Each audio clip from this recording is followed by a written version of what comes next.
जनवरी को, 5 जनवरी 2026 पहली वैकेंसी आपके लिए आ चुकी है और ये वैकेंसी आई है फॉरेस्ट गार्ड की। ग्रेड पे बड़ा शानदार है इसका, लगभग ग्रेड पे 8 जो है इसका है। इसके बारे में बेसिक इंफॉर्मेशन 5 मिनट के इस वीडियो में मैं आपको दे दूंगा। और कौन कौन इसका फॉर्म भर सकता है, फॉर्म कब से स्टार्ट हो रहे हैं, मैं सारी बातें आप लोगों को यहां पर शेयर करूंगा। पहले बेसिक बातें जान लेते, 2 मिनट थोड़ा नेचुरल जो है ना। 12वीं पास वैकेंसी है, ताकि आप लोगों को सारी बातें पता चल जाए आपके। ये जो वैकेंसी है वो सीईटी जो लास्ट वाली हुई थी ना, सीईटी 2024, तो सीईटी 2024 के थ्रू है। आपकी 12th है वो पास होनी चाहिए और आपने सीईटी 12th अगर कर रखा है तो आप इसका फॉर्म भर पाएंगे। ठीक है, तो ये इसके लिए है। तो कौन फॉर्म भर सकता है ये आपको पता चल गया। नोटिफिकेशन आज ही जारी हुआ है। कुछ बेसिक बातें जो इसके बारे में बता दूं, कल ही एक विद्यार्थी ने 4 जनवरी को ही मैसेज किया था जो आलोक राज जी को, तो आलोक राज जी ने इसका रिप्लाई भी दिया था उस टाइम में कि इस वैकेंसी का एग्जाम है वो कब तक होगा। ठीक है, तो इसका जो एग्जाम है वो कब तक होगा, वो है जुलाई अंत के अंदर, यानी कि जुलाई एंड के अंदर। अभी से देखा जाए तो 6.5 महीने का टाइम है आपके पास में। तो यहां पर आपके पास में 6.5 माह से भी ज्यादा टाइम हो जाता है। पदों की संख्या थोड़ी कम है, लेकिन ये पद भी बढ़ जाएंगे। ठीक है, वॉइस वगैरह ओके है, एक बार सभी विद्यार्थी बता देंगे। पदों की संख्या भी आपके बढ़ जाएगी, तो आप बेफिक्र रहे इस मामले में। पद कम है तो क्या हुआ, पेपर इतना तगड़ा आएगा, कट ऑफ जाएगी नहीं 60% ही, 65-70% लास्ट है, 65-60-65%, 130 नंबर इस तरह से। अभी जो पेपर आ रहा है कौन सा, जमादार वाला, सिलेबस डिट्टो सेम है, तो तगड़ा पेपर बन रहा है, उसमें से पढ़ने वाले विद्यार्थी सिलेक्ट होंगे, सीधी सी बात है। और इसके अंदर देखिएगा सीईटी 12th होना आपका जरूरी है, 2024 वाला। L8 की यहां पर वैकेंसी है ये। तो सैलरी यहां पर आपको बता देता हूं, फिजिकल भी इसमें रखा गया है। क्या है इसमें फिजिकल, वो सब बताऊंगा। एज आपकी जो है वो आपकी 1 जनवरी 2027 होनी चाहिए। अब जो भी फॉर्म निकल रहे हैं उन सब की एज है वो 1 जनवरी 2027 से आप 18 साल, जो भी विद्यार्थी 17 साल के हैं अभी इस समय, वो फॉर्म भर पाएंगे, क्योंकि 1 साल बाद में आपकी एज 1 जनवरी 2027 तक 18 साल हो जानी चाहिए और मैक्सिमम 40 साल से ज्यादा नहीं होनी चाहिए जनरल कैटेगरी के लिए।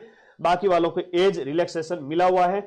सारी इंफॉर्मेशन पूरा नोटिफिकेशन बताऊंगा। वनपाल का बैच अपना चल रहा है, वीडियो ऐप का लिंक इसी वीडियो के नीचे दिया हुआ है। कोर्स वाली कैटेगरी में जाकर के अपना बैच वनपाल वाला ज्वाइन कर लेना, अभी न्यू ईयर ऑफर चल ही रहा है।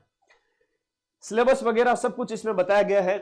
परीक्षा की स्कीम कैसी है, 100 प्रश्न है, 100 नंबर के हैं। ठीक है, 1/3 नेगेटिव मार्किंग है। यहां पर थोड़ा सा मैं सिलेबस बता दूं आप लोगों को।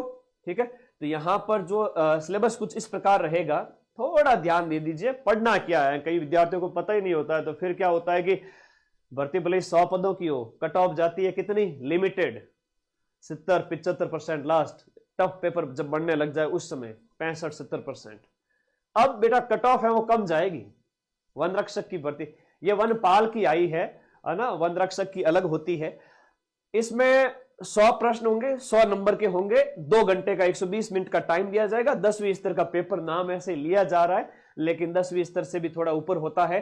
जनरल नॉलेज होता है, सामान्य अध्ययन, सोशल स्टडी होती है, भूगोल होती है, हिस्ट्री होती है, आर्ट कल्चर ज्योग्राफी साइंस गणित होती है और करंट अफेयर्स होता है। क्या क्या होता है देखते हैं। यहां पर जमादार का भी पेपर हुआ ना, सेम डिट्टो वो का वो है। सिलेबस को आप देखोगे तो राजस्थान का इतिहास कला संस्कृति जो है वो 50 नंबर का है, 50 अंक इसके हैं। ठीक है, 100 में से 50 नंबर कितने के, 100 में से 50 नंबर किसके, आपके राजस्थान जीके के हैं। राजस्थान जीके के साथ साथ राजस्थान हिस्ट्री है, कल्चर है, उसके अलावा इंडिया की जो पॉलिटी है और राजस्थान की पॉलिटी, ये सब मिलकर के आपके 50 नंबर की है। अभी जीके के अंदर सारी चीजें शामिल हैं, इंडिया राजस्थान की पॉलिटी भी है, और इसके साथ साथ अगर हम बात करें तो आगे राजस्थान की ज्योग्राफी भी है, राजस्थान की इकोनॉमी भी है। ये राजस्थान की ज्योग्राफी, राजस्थान की इकोनॉमी, इंडिया की पॉलिटी, राजस्थान की पॉलिटी, राजस्थान की हिस्ट्री, कल्चर, 5 से सब्जेक्ट हो जाते हैं। हर एक से 10-10 क्वेश्चन यानी 10-10 नंबर के आएंगे। आई बात समझ में, दिमाग बिठा लो। तो फिर साइंस है 20 नंबर की, 20 क्वेश्चन साइंस के आएंगे। साइंस का ये सिलेबस सामने दे रखा है, जो आपके सीईटी में होता है वो का वो है। उसके बाद तीसरा सब्जेक्ट है गणित का, तो 15 नंबर की गणित है, तो कितने हो गए 85 नंबर, ठीक है। और 85 के बाद 15 नंबर का है वो है आपका करंट अफेयर्स, और करंट अफेयर्स भी राजस्थान का और इसके साथ साथ नेशनल का, ठीक है। तो ये सिलेबस है, 1/3 नेगेटिव है, यानी 3 प्रश्न गलत होने पर 1 नंबर कट जाएगा। अब इधर आ जाओ, थोड़ा सा है ना, कई बार है ना एकाग्रता रखा करो, मैं क्या समझा रहा हूं एक एक चीज को समझ लो, फिर कोई डाउट ही नहीं रहेगा, ठीक है। रेट की मैराथन यूट्यूब पे प्रॉब्लम चल रही थी, कल से लगाएंगे। अब देखो पदों की संख्या 259 है, लेकिन पद बढ़ जाएंगे, उसकी आप चिंता ही ना करें बिल्कुल भी। जो मेन बातें थी वो मैंने आप लोगों को समझा दी है, कौन फॉर्म भर सकता है, ईच एंड एवरीथिंग। फिर भी कुछ बेसिक बातें हैं। हाँ, जमादार वाला कॉपी कर दिया सर सिलेबस, इन्होंने कर दिया भाई, कोई दिक्कत नहीं। फिजिकल वगैरह इसमें कितना क्या होता है उन सब की बात करेंगे। तो ओटीआर पर जो भी आपके दस्तावेज हैं अपलोड कर दिए गए हैं, ठीक है, नहीं तो करवा देवे। इसके जो फॉर्म स्टार्ट हो रहे हैं वो कब से स्टार्ट हो रहे हैं मैं फॉर्म भी बता देता हूं। आपके 6 जनवरी से लेकर के 4 फरवरी तक इसके फॉर्म भरे जाएंगे। 6 जनवरी से लेकर के 6 जनवरी से 4 फरवरी, याद रखिएगा, ये आपका 1 महीना पूरा ये फॉर्म भरने में लगेगा। कल से इसके फॉर्म स्टार्ट हो रहे हैं। कब से स्टार्ट होंगे? कल से। थोड़ा और देख लीजिएगा, और कुछ डाउट है तो थोड़ा देख लेते हैं इनको, ठीक है। बड़ा नोटिफिकेशन है, थोड़ा एक एक चीज को यहां पर मैं आपके सामने बता ही देता हूं, एक एक देखिएगा। ये पदों का वर्गीकरण वगैरह दिया गया है। ये सब बातें मैं नोटिफिकेशन टेलीग्राम ग्रुप में भेजूं, उस समय देख लेना, ठीक है। टेलीग्राम ग्रुप का लिंक भी इस वीडियो के नीचे मिल जाएगा। कुछ अन्य बातें जो फिजिकल वगैरह के संबंध में, सिलेबस तो मैंने बता ही दिया आप लोगों को, और शैक्षणिक योग्यता 12वीं है ही, और उसके अलावा 12वीं के साथ सीईटी होना ही चाहिए। और अन्य बातें जो आपके काम की है, जो फिजिकल वगैरह, उसके ऊपर मैं बात कर लेता हूं, थोड़ा सा वही दिखा रहा हूं आप लोगों को। थोड़ा सा पेशेंस रखिएगा। वेतन 8 है ना, पे मैट्रिक्स लेवल 8 है इसके अंदर शामिल है। इसके अलावा थोड़ा फिजिकल को देख लेते हैं।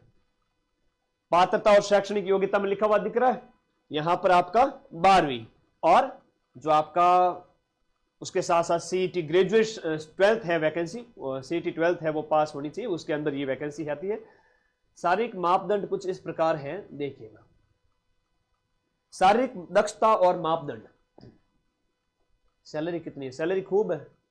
ग्रेड पे लेवल 8 अच्छा होता है, ठीक है, अच्छा होता है, ठीक है। तुम नौकरी, एक नौकरी आपका सब कुछ बदल देगी जीवन में। एक बार सरकारी सेवा में आ जाओ, वो बहुत है। शारीरिक मापदंड और दक्षता जो है वो यहां पर ये है कि जो वनपाल के पदों के लिए जो शारीरिक दक्षता है, पुरुष के लिए हाइट 163 सेंटीमीटर, अब 1 सेंटीमीटर ऊपर नीचे होगा तो चल जाएगा। महिलाओं के लिए, गर्ल्स के लिए और जो है लेडीज के लिए जो 150 सेंटीमीटर की हाइट होनी चाहिए। सामान्य रूप से लड़कों के लिए यहां पर जो सीने का घेरा है वो आपका कितना होना चाहिए? 84, और गर्ल्स के लिए 79। फैलाव के बाद में 84 से 89 सेंटीमीटर तक आपका सीने का फैलाव यहां पर लिखा गया है। अमूमन लिखा नहीं जाता है गर्ल्स के लिए, लेकिन इनमें इसमें लिखा हुआ है, तो ये भी आपके लिए है। पुरुष अभ्यर्थी के लिए हम बात करें तो ऊंचाई वगैरह ये अनुसूचित जाति जनजाति में थोड़ा रिलैक्सेशन दिया गया, 152 है, और महिला के लिए 145 है। अब देखो पैदल चाल भी है आपके लिए, पैदल चाल भी है फिजिकल के अंदर। पद चाल का परीक्षण के लिए वनपाल है तो फॉरेस्ट को गार्ड करना पड़ेगा, अच्छे से आपको घूमना पड़ेगा, है ना, तो थोड़ा ध्यान रखना वनपाल बनने के बाद में, है ना, वो जंगल जो रक्षा के लिए, तो चाल आपकी अच्छी होनी चाहिए। पुरुष और महिला अभ्यर्थी को कम से कम, देखो पुरुष के लिए 25 किलोमीटर और महिला के लिए 16 किलोमीटर की दूरी है, वो 4 घंटे के भीतर पैदल चलकर करने वाला एक शारीरिक दक्षता प्रशिक्षण उत्तीर्ण करना होगा। मतलब पुरुष का एक टेस्ट लिया जाएगा, लड़कों का, बॉयज का, सबका, जिसमें वो 25 किलोमीटर 4 घंटे में पैदल चल सकता है। दौड़ना नहीं है, पैदल चलना। और लड़की के लिए 16 किलोमीटर पैदल चलना है 4 घंटे के अंदर, तो ये 4 घंटे के भीतर है। शारीरिक दक्षता नियम है वो उसके अधीन समिति के द्वारा होगा, ठीक है। फिजिकल है वो आपका क्वालिफाइंग नेचर का होगा, मतलब फिजिकल का आपके अंदर जो फिजिकल योग्यता होनी चाहिए कि आप 4 घंटे में 25 किलोमीटर और 16 किलोमीटर गर्ल्स और बॉयज ये कर सकते हैं, बस पास कर लिया। उसके बाद उसके नंबर नहीं जुड़ेंगे, नंबर सिर्फ 100 के ही जुड़ेंगे। ये है भाई इसके अंदर। और कोई डाउट है तो मुझे पूछ लीजिए, बाकी नोटिफिकेशन में टेलीग्राम